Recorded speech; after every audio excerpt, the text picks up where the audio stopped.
let's talk about APR. This is really kind of let's take a beginner track.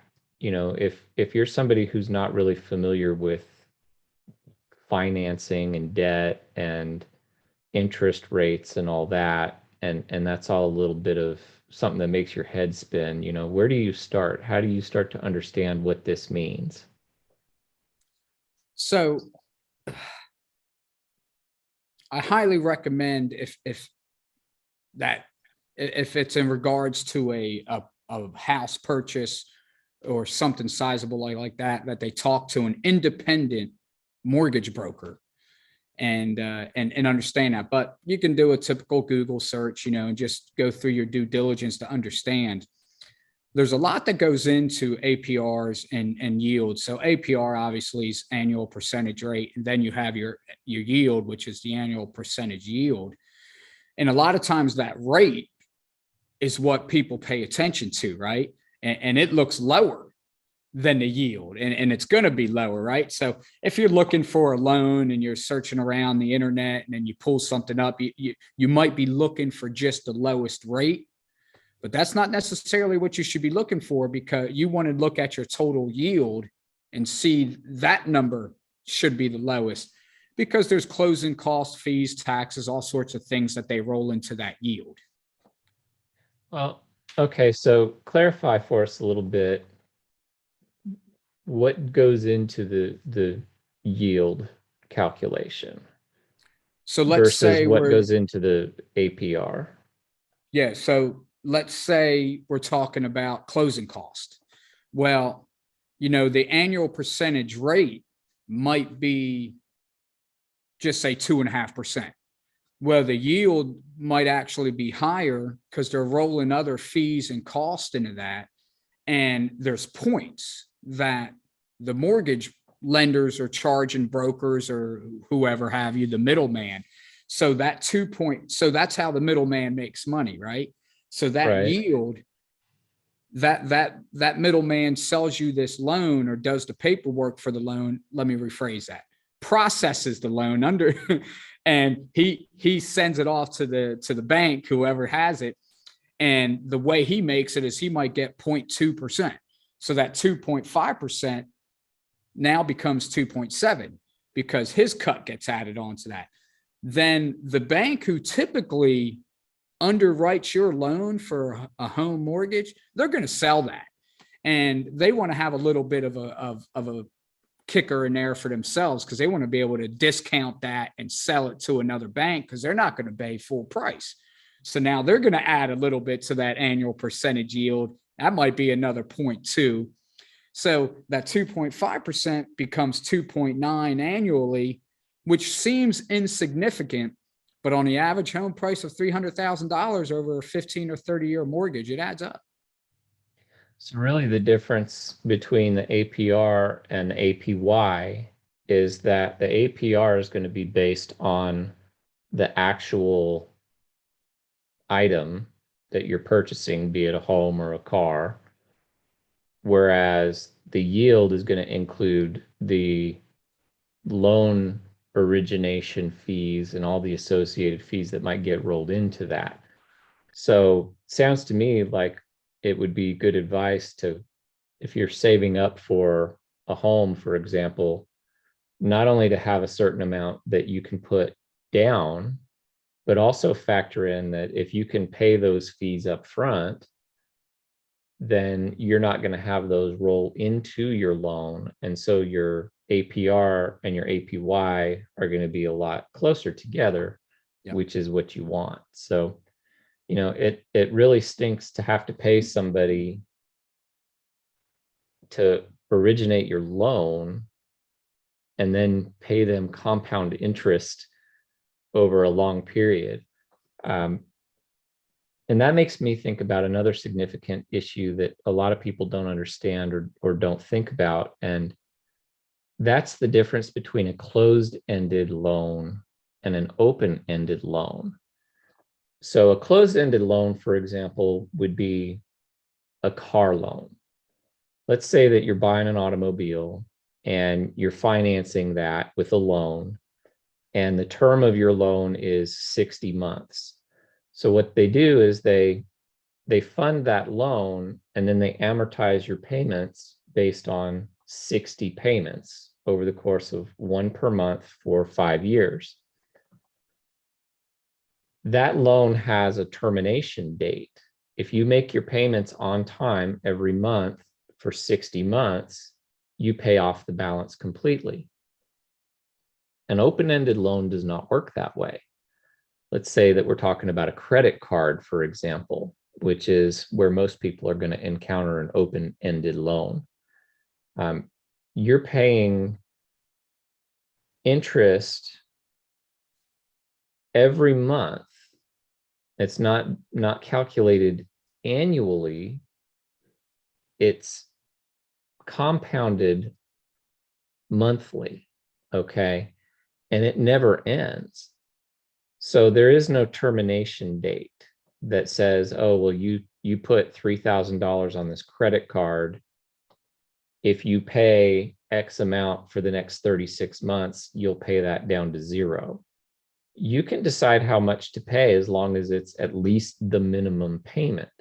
But the problem is if you only pay the minimum payment, you're never going to pay it off.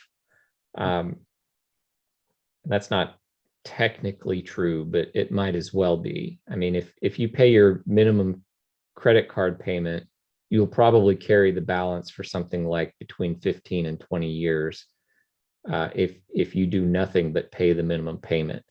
That depends, of course, on your interest rate, but open-ended loans tend to have much higher interest rates as well, partly because they're not collateralized. If you borrow a loan, if you take out a loan and borrow money to purchase a car, the car is collateral for the loan. So if you default on the loan, the person who owns your note can collect that car from you, sell it, and at least make some of the money back. So the risk of a total loss is not as high. On an open-ended loan, typically you're purchasing consumables, which are non-recoverable, and there is no collateral. So your interest rates are going to be a lot higher because the risk of loss is significantly higher. So on a car loan, for example, you might pay, 2.5%, 3.5%, 4.5%. If you've got pretty good credit, you might pay as high as 10 or 15% if you don't have good credit, which is almost obscene for a car loan. But a lot of people pay close to 30% on their credit cards. That is obscene. I mean, that's ridiculous. And payday loans are even worse when it comes to interest rate. Those can be as high as 90 to 100%. So you really have to be careful what kind of debt you take out. And in addition to understanding what your APR is, it's critical that you understand, is this a closed-ended loan or an open-ended loan? If it's closed-ended, how long is the term? And I'll kick this back to you for a second, but you've talked a lot about 15-year mortgages. This is where that comes into play, 15 versus 20 or 30-year mortgages. Yeah, so I'm a big fan of the 15-year mortgage. You save tens of thousands of dollars in interest, and it could be more than that, depending on the size of the purchase. But I'm always a fan of the shorter term, get it paid for, pay less interest, and acquire your asset. Another plus of doing a shorter term, no matter what you're doing, whether it's a house, a car, any kind of large purchase like that, even a non-secured loan, a personal loan like you were talking about, the shorter the term, generally the lower the interest rate you will pay, right? On a 15-year mortgage, you're going to get a lower rate than you are in a 30-year mortgage. Right. And why is that? And well, it makes complete sense. The person doing the loaning is getting their money back faster. So if they get their money back faster, it's a less risk for them. You get the benefit and pay a little bit less interest. So I highly recommend the shortest term you can get. You had touched on payday loans. Stay away from payday loans. Some states they're outlawed. I know in Florida they are, in Alabama they're allowed, and they are legally allowed to charge you 25% per month interest. That amounts to 300% a year. So Yeah. if you borrow $1,000, you got to pay them $250 in interest per month before you touch the principal. So yeah, stay away from them. I had somebody come to me at a public event I was at not too long ago, and they said, well, they told me the story. They had $4,800 worth of credit card debt, and they paid the minimum every month. I'm pretty sure he told me, I think he said it was 11 years it took him to pay that credit card off. And I think it was almost 20,000 or something like that he ended up paying. I mean, you want to talk about obscene. And Yeah. and the credit card companies don't want you to pay it off, right? That's what they want you to do. But really, definitely pay attention to that. That's where APR can be a little bit confusing, because if you only compare APR and you don't factor in some of these other Yeah. things, you think, oh well, if I take out a 15-year mortgage and it's 2.8%, or I take out a 30-year mortgage and it's 3.5%, I mean, is 0.75% or 0.6%, is that really that big of a deal? Well, yes and no. I mean, if you were comparing a 15-year mortgage to another 15-year mortgage, then half a point of interest it's not insignificant, but it's not nearly as much of an impact as what you'd see if you talk about a 0.5% of interest difference between a 15-year mortgage and a 30-year mortgage. Yeah. The thing that people talk about, and this is how they try to sell you on it, is, can you afford this monthly payment, without thinking about how long you actually have to make that monthly payment. People get into the mindset that, oh, well, I will just make that monthly payment forever. I'll just permanently set aside part of my budget to service debt. Well, that's not a good mindset. You want to completely get out of that mindset and think to yourself, okay, well, how much money am I going to save if I bite the bullet and pay a higher monthly payment, but I cut my term down? Yeah. If you're buying a new car and you're thinking about financing it for 72 months or 84 months or even 96 months, some of these lenders are doing now. Yeah. A 96-month term versus a 48-month term is thousands of dollars of interest, even at identical APRs. So you really got to think about that. And a credit card that might be at, say, 7% APR, that's going to work out very differently than a car loan at 7%. So, Hey, Daisy. oh, that's cute. All the kisses. So anyway, definitely food for thought. And if you don't know a lot about it, you definitely want to learn about it before you borrow. So with that, let me ask you, do you have any final thoughts for this episode? Yeah, I would like to touch on, you were speaking about car loans there. And that's something I really want to get across to our young listeners out there. I highly recommend, if it's possible, pay for your car outright. Don't get a car loan. Don't finance a car. I'm not a big fan of debt on liabilities, and that's what a car is. However, a quick story, I'll just say. So I had a 20-year-old kid come to me, in the community here that I've known for some time. He's needed a vehicle, and I've tried to kind of help him with a search. And I said, hey, you're 20 years old. You're not driving long distance. Your work is a couple miles from your house. Let's just go find a car for a couple $1,000s. You can learn to work on it yourself and fix it up. It builds a lot of life values and lessons that we've all had to do, right? It's how we learned. And that is a good way. I do recommend it. You learn how to save money along the way, and you don't get yourself in debt. Well, I just heard from him the other day, and he says, I just got a car. I said, oh, great. Excited. I said, how much did you pay for it? And he said, well, here's the thing. I financed it. I went to this lot and I financed it. I said, how much did you pay for it? He said, I'm not sure. I said, how long is your loan for? He said, I'm not sure. I said, well, what do you know? He said, I know I'm paying $530 a month.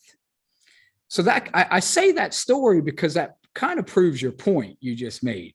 Right. The salesmen are very smart. They're very good at what they do. It doesn't matter where they are, whether in timeshares, car business, the home business.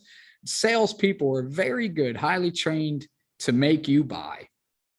And you have this 20-year-old that I've explained, hey, don't go into car debt. And we've had these conversations, him and I. But at the end of the day, he still ended up with a vehicle, and all he knows is how much he pays for it per month. Yeah, and I'm guessing if it was a buy here, pay here lot, his interest rate was very painful. Exactly. Yes. Really, you ought not to be paying $530 a month on a used car. I mean, Yep. unless it's like 1 year old or something like that. Yeah. Well, and my point is, though, at the age of 20, why saddle yourself with that type of debt? It's significant. If you just delay gratification a little bit and wait a few years, or however, I mean, I never really had any very nice vehicles till recently, till I was well established and could afford to pay cash and keep my emergency fund. So why would you want to saddle yourself with that significant amount of debt, which would keep you from progressing and getting to your goals? It's just, it's something I would highly avoid if I could. Yeah. I mean, what you're really doing is and a buy here, pay here is especially painful because they're usually going to charge you more than the car is worth on the sticker price, So if you think about taking a $7,500 car by the book value, you go to a buy here, pay here, you're going to pay $8,500 for that car. And then you're going to pay probably 20% interest for the life of that loan. You could end up paying almost twice as much as the actual book value of the car by the time you've made all your payments. Yeah. I mean, think about that. Yeah. And people don't think about that. What they think about is, well, I could swing a $530 a month payment. And that's what the salesmen want you to be planning on. Yeah. They don't want you to think about the rest of it. If you can figure out beforehand what you're willing to spend on that vehicle, including your interest, including what it costs you to finance it, and you go to the dealer with that information in hand, you're going to be able to kind of push back a little bit when they start pushing you towards something that they want you to buy instead of what you can actually afford. So do your research. You definitely do your research. The Purposeful Podcast.